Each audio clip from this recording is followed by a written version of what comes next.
আসসালামু আলাইকুম everyone, welcome back to my channel ডালেস কিচেন। চলে আসলাম নতুন আরও একটি রেসিপি নিয়ে। আর আমার আজকের রেসিপি ময়দা দিয়ে খুব সহজে চুলায় তৈরি বনরুটি। আপনারাও চুলায় কি করে এমন নরম তুলতুলে পারফেক্ট বনরুটি তৈরি করবেন, সেই সব কিছু জানতে হলে অবশ্যই ভিডিওটি শুরু থেকে শেষ পর্যন্ত দেখার অনুরোধ রইল। তো চলুন তাহলে চলে যাই রেসিপির মূল পর্বে। রুটির জন্য প্রথমে আমি ডোটা তৈরি করে নেব।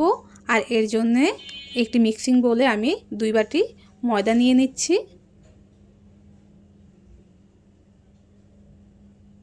এর সাথে আমি অ্যাড করে দিচ্ছি 3 চা চামচ গুঁড়া দুধ। সেই সাথে আরও অ্যাড করে দিচ্ছি 3 টেবিল চামচ চিনি। এখানে চিনিটা আপনারা আপনাদের পছন্দ মতো দিয়ে নেবেন। কেউ হয়তো মিষ্টি বেশি পছন্দ করেন বা কম পছন্দ করেন, সেই অনুযায়ী দিয়ে নেবেন। এরপরে দিয়ে দিচ্ছি স্বাদ মতো লবণ, আরও দিয়ে দিচ্ছি 1 চা চামচ ইস্ট। এই সবগুলো উপকরণকে এখন ভালোভাবে মিক্স করে নেব। সেই সাথে আরও অ্যাড করে দিচ্ছি গরম কুসুম পানি। এখানে আমার 1 গ্লাস পানি লেগেছে। আমি অল্প অল্প করে পানি অ্যাড করে একটি পারফেক্ট ডো তৈরি করে নিচ্ছি। ডোটা ঠিক এইরকম হবে। আমি 2 টেবিল চামচ রান্নার রেগুলার তেল অ্যাড করে দিচ্ছি। তেলটা দিলে ডোটা মাখতে খুবই সুবিধা হবে এবং হাত থেকেও ডোটা একদম খুলে আসবে আর ডোটা সফটও হবে।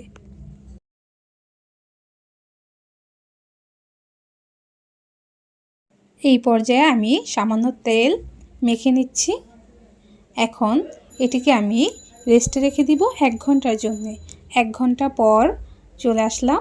এই যে ডোটা ফুলে একদম ডাবল হয়ে গেছে। এই পর্যায়ে ডোটা আমি হাত দিয়ে চেপে ডোটার ভিতরের বাতাসটা বের করে নিচ্ছি। এরপরে ভালোভাবে হাত দিয়ে মথে নিচ্ছি ডোটাকে। এই পর্যায়ে হাতে সামান্য তেল মেখে ডোটাকে আর একটু ভালোভাবে মথে নিচ্ছি। এখন আমি একটি ছুরির সাহায্যে ডোটাকে কেটে নিচ্ছি। ডোটাকে আমি সর্বমোট 8টি ভাগে কেটে নিব। এখান থেকে আমি একটু ডো নিয়ে এইভাবে হাত দিয়ে চিকন করে গোল করে নিব। ঠিক এরকম এইভাবে আমি গোল করে নিব, হাত দিয়ে চেপে চেপে এইভাবে আমি সবগুলো ডো একইভাবে করে নিচ্ছি। রুটি বানানোর জন্য আগে থেকে এই পাত্রে সাইজ মতো কাগজ কেটে তেল মেখে নিয়েছি। এরপরে এখন এর মধ্যে সামান্য ময়দা ছিটিয়ে নিব। এরপরে ছিটানো এক্সট্রা ময়দাটা আমি ফেলে দিচ্ছি।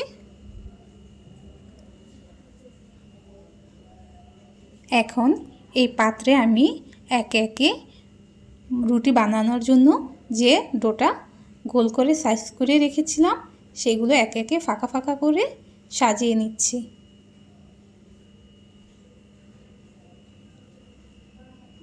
এভাবে আমি ফাঁকা ফাঁকা করে সবগুলো সাজিয়ে নিয়েছি। এখন এটিকে আমি 30 মিনিটের জন্য এটিকে এখন ঢেকে রেখে দিব। 30 মিনিট পর ডোটা ফোলে আমার এরকম হয়েছে। এখন আমি একটি ডিমের কুসুম নিয়েছি। এই কুসুমটাকে আমি একটি ব্রাশের সাহায্যে এইভাবে মেখে নিব। এভাবে আমি সবগুলোর উপরে ব্রাশ করে নিচ্ছি।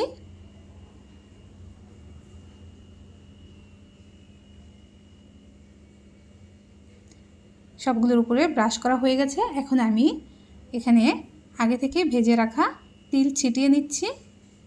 এটি আপনি চাইলে স্কিপ করতে পারেন। এই পর্যায়ে এটিকে বেক করার জন্য চুলায় নিয়ে যাব। এখানে আমি কড়াইটি আগে থেকেই 5 মিনিট হাই হিট করে গরম করে নিয়েছি। এখন এখানে আমি সাবধানে এই পাত্রটি সেট করে দিব আর এরপরে আমি ঢাকনা দিয়ে ঢেকে দিব। এরপর চুলার তাপমাত্রা প্রথম 5 মিনিট হাই ফ্লেমে থাকবে, পরে বাকি 25 মিনিট লো ফ্লেমে রেখে রুটিগুলো বেক করে নিব। এই পর্যায়ে 30 মিনিট পর চলে আসলাম। এই তো রুটিগুলো ফুলে এরকম হয়েছে দেখতে, আর কালারটা এরকম হয়েছে।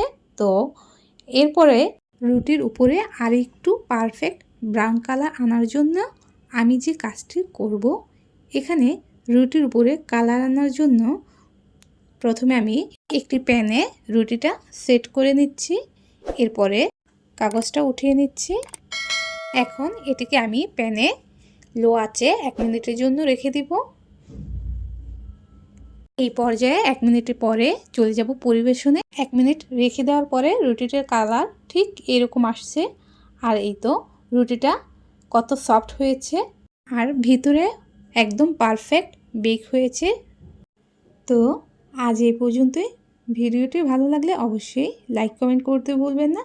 আর সেই সাথে আমার ভিডিওটি ইউটিউব থেকে দেখে থাকলে চ্যানেলটি সাবস্ক্রাইব করে দিবেন ও ফেসবুক থেকে দেখে থাকলে পেজটি ফলো করে দিবেন। আবার কথা হবে নতুন কোনো ভিডিও নিয়ে। সেই পর্যন্ত সবাই সাথেই থাকুন, সবাই সুস্থ থাকুন, ভালো থাকুন। Thanks for watching. আল্লাহ হাফেজ।